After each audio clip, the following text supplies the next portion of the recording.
New York yields back. The gentleman from California is recognized. Madam Speaker, I yield 2 minutes to my friend and colleague, the distinguished gentleman from California, Mr. McClintock.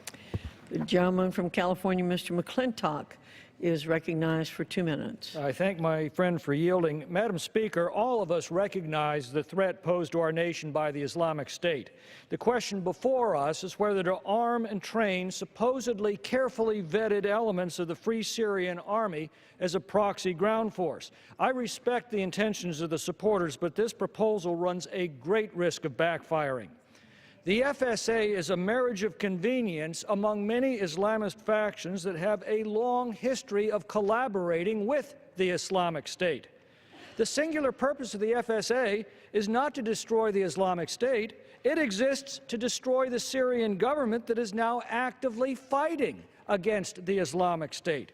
The equipment we provide to the FSA could easily be turned against the Syrian government, which, despite all of its despotic tendencies, is at least at war with the IS right now, and we would weaken our overall strategic position.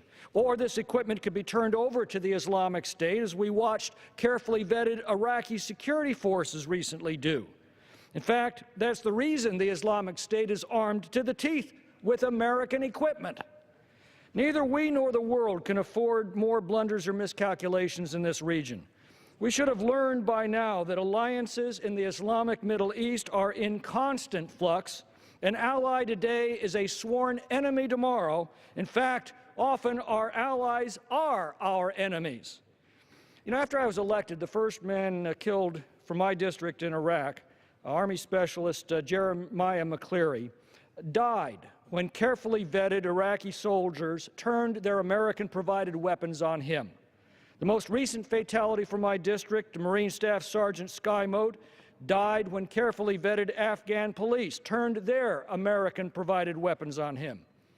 Madam Speaker, our consistent experience in this region should be screaming this warning at us. We're making a big mistake. Yield back. Gentleman from California yields back.